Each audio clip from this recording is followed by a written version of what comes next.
West Ham have just lost 2-0 to Brentford at their ground, which I can't remember what it's called right now, and I don't give a shit because that was painful to watch. The B team played and they acted like a B team, but we were let down by not even two players from the B team. It was two of our regular starters. Aguerd, Fabianski, shocking, absolutely shocking. I don't know who's more to blame.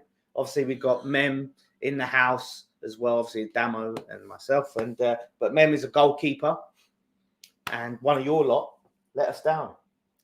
Well, I don't think it was just Fabianski, honestly. No, that let us down. I mean, but who's more to blame though in that for the like? I mean, we look at both goals. Look at the first goal. The first goal, I feel like Fabianski could have done better. But Aguerd giving the ball away. Yeah. Shocking. I think Aguerd is definitely more to blame for the first goal. Mm-hmm. I think it's a tale of two goals. That first goal, you just can't be doing that. You can't be giving the ball away like that. Sloppy. No. Aguerd's to blame for playing the short pass to Downs, playing him in short. Yeah. Fabianski could have done better with the save. He's positioned himself where he knew exactly where Mbeumo was going to put it, but still didn't get down quick enough to save it. But the second one, from the throw-in, I don't really blame him for that. I blame the centre-backs for that. All the defence have been out-jumped by the first flick on. Then whoever it was for the goal has been out-jumped. He just stood there and watched it go in the net, though. Like, there was no movement from Fabianski. I feel like the frame was thrown right at our defenders. Mm. That's why there was no movement from him. He expected them to deal with it, and they should have dealt with it. Yeah, I know, but yeah, it's true. I agree with you. But you've got to have a last line of defence, which is your goalkeeper, is your last line of defence. And if your defence fails, which often it does, you've got to have something where you feel like, okay, I've got to anticipate that this could go wrong. And even if he ends up going the wrong way or he don't make it, there's something. There's an attempt there. But it was nothing. But I agree. I think Fabianski isn't the most to blame, but it's typical of he's performed some great saves this season, but he's had some clangers. And even today, he's made a couple of saves. Yeah, a couple of good saves. Later in the game, could have done with those in the first half, mate. Could have done with those, but yeah, Aguerd. Look, everyone knows I love Aguerd. I think Aguerd is top class. Is a top quality player, but he's been massively inconsistent this season. And when this is the problem with him, right? When he's good, he's fucking brilliant. And when he's shit, it's fucking terrible. He costs you the game. He either fucking saves you the game or costs you the game. There's no in between with this man. I still feel like he hasn't settled 100% since he had that early injury in pre-season. I feel like with him, he's so composed and relaxed on the ball. And with the fast pace of the Premiership football, when people are putting him under pressure, he doesn't react. He stays composed when he needs to actually get a move on and move the ball out quicker. Yeah. But then he ends up losing the ball. He either gets tackled or passes it short like he did today. Yeah. And then puts us under pressure. He hasn't played in a settled back line, to be fair. It's been rotated heavily. He's either with Zuma or he's with Obona or Kura or Johnson or some combination, or he's in the back five. And the inconsistency of that probably has an effect. But what I saw today was basic stuff that we were not being able to do. And it was all of Cornet. This was a chance for him to really show what he's about. He had an awful game. And look, next season, I'm judging him when he has a pre-season and all of that. Yeah. He had a bad injury, but still, man, like... He needs to learn the offside rule. Always offside. Always offside. Say this every week.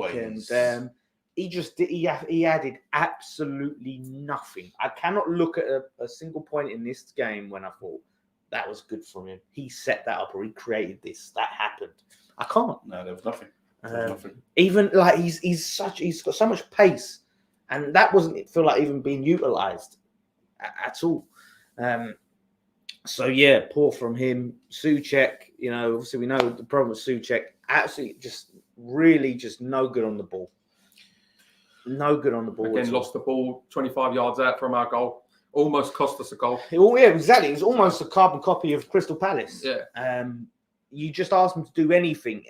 It's like some of these players, they have the ball too long and it's like they shit themselves. They don't know what to do with it and then they just lose it. The amount of times we just run into brick walls. There's like two players there and we just go, let's keep going. Or there's a few players around and we just have to just hit it and hope because we're going to get closed down. And there's no options. And sometimes that's also a problem with our off the ball, where someone's got the ball and no one's running into space, so you can make yourself available to be passed to. Yeah.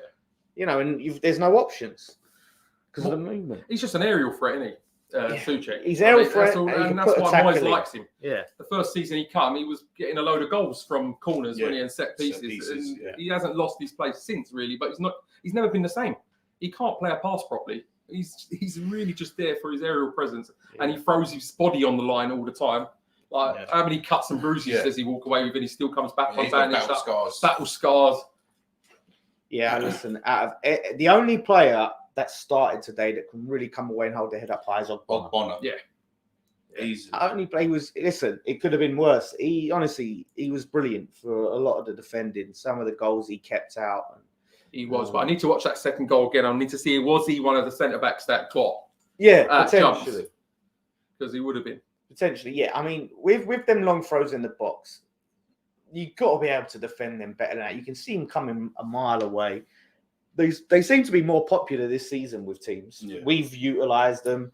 I've seen other teams use them, and they're just becoming a more popular thing. I don't know. It's like what's old is new, but. One thing that irritated us was, like you said, it's the B team that should have impressed today. Yeah. And should have played for the shirt and been like, well, I want to play in Prague. I'm proving myself. Yeah, I'm proving myself. I want to play in the final. But none of them did. They actually performed like they was on the beach. None of them was interested. Yeah. Pablo didn't have a good game. No, he was, oh my God. He was shocking. He kicked a corner straight off the pitch. I have honestly never seen a worse corner than that. You're a professional footballer. You're getting paid tens and tens and tens of £1,000s a week, right? And you do that. You've got all the time to stand there, set the ball, and think about what you're going to do. And you do that. It hit the side net, but like I said, it went out for a throw before it hit the side net. It was so bad. He bounced it into the side net. Yeah, I know. It was terrible. it was off from it was. As you said, it's the worst corner I've seen in professional football. Yeah, I don't think. I mean, and we've had some shockers this season. No, absolutely. We've taken some shit ones. Yeah, but that was terrible. It was atrocious. Yeah, literally take it back.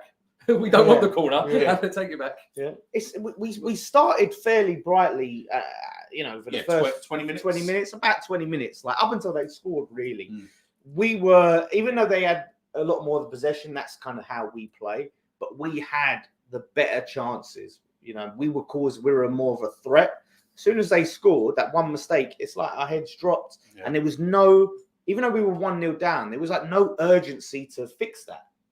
No closing down, no pressing. Really. So much so, Moyes had to start bringing on. There was no urgency until he made changes after about 65 minutes. He had to bring on Rice, Ben Rama, and Bama. We're going to talk about that handball in a second for sure, because that was an absolute disgrace of a decision.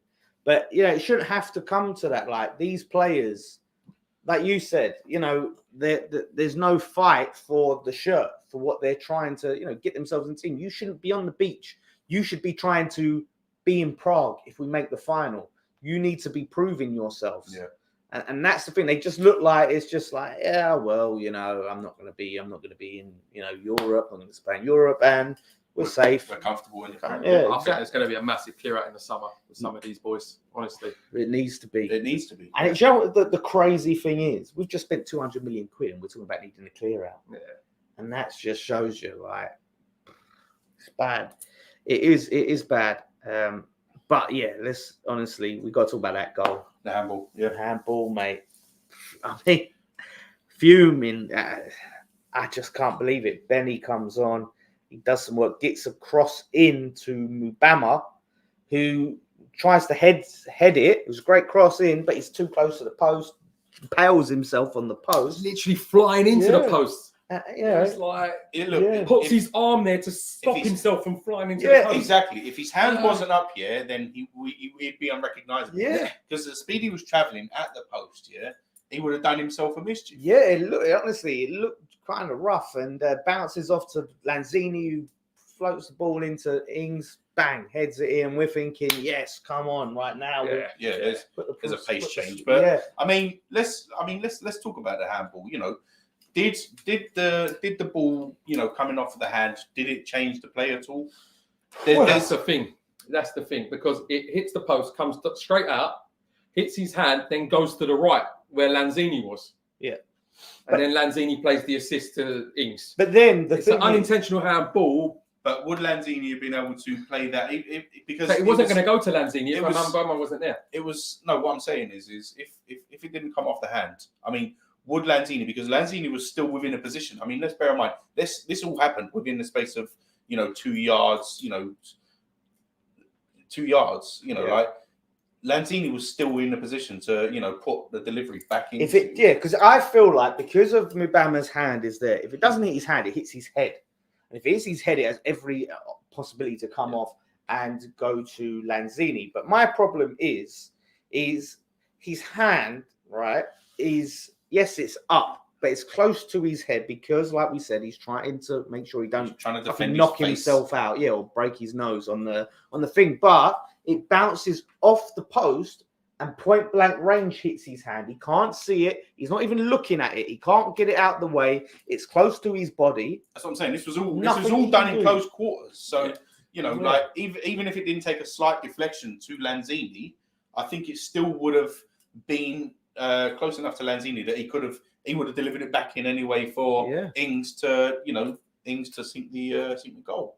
And we look at, was it Lindelof, was it Man United last week, right, where he moves his hand towards the ball. The ball comes in and he does that. So the ball hits his hand. No penalty. Not handball. But this is handball. The handball rule has been, honestly, absolutely butchered in the league this season because no one can understand what the fuck is handball and what isn't handball anymore. It's simple, really. You just got to look at the intent of it. That's exactly. It. Mbama was purely trying to protect himself from getting hurt because he was going to fly into the post. Yeah. So it's not intentional. And pinned off the post, hit his hand. I understand that, but it's not intentional. I think, and I think you always need to look at the range. Is there enough time for the player to move their hand out the way? And in this instance, there was what, a foot between the post and Mbama's hand. You can't move it. Half a foot. Yeah, exactly. So it's an absolute disgraceful decision from Michael Oliver, who's another one of these just shit refs. He's gone and looked at it. On the screen, he's terrible.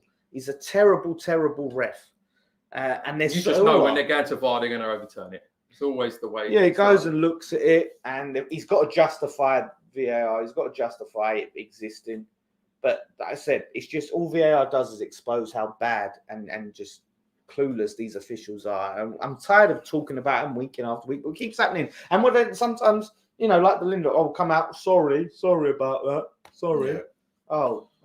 We scored at a time as well where we literally could have changed the game.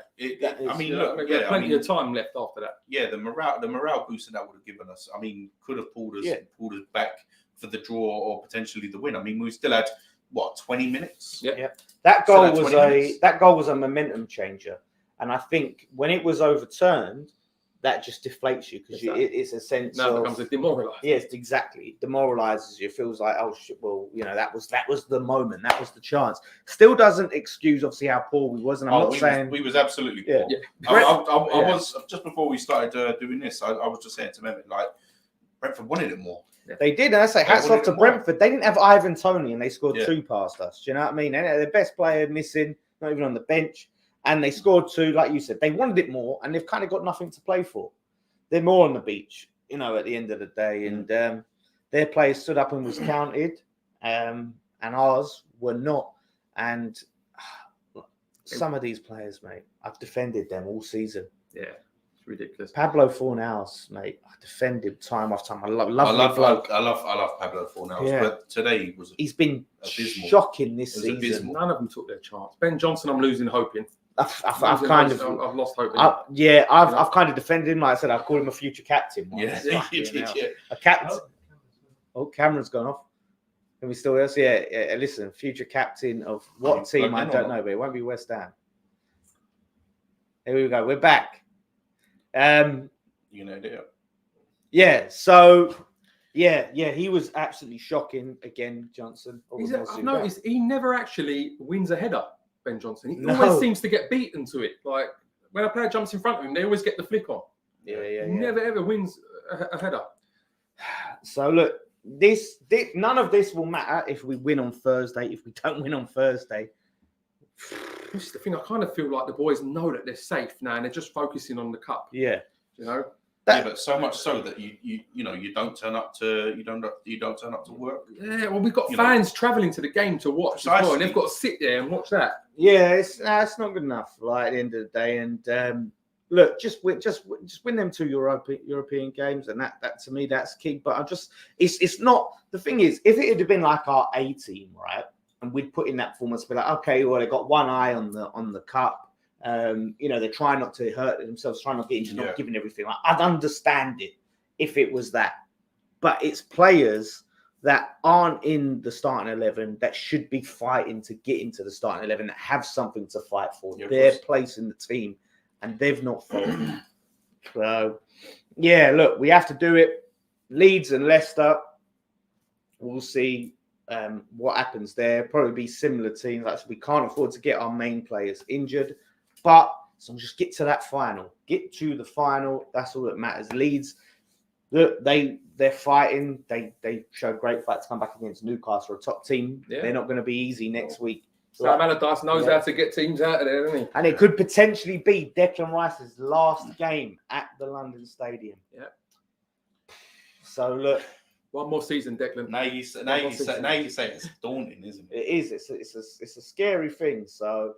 At least we've got to let him play the first game of the next season if we're going to send him. Come on, don't leave us with that shit. Yeah. So anyway, thanks for watching. Listen, look out for the other videos and all the build up to the AZ Alkmaar game. One thing left to say, lads. Come on, you Irons.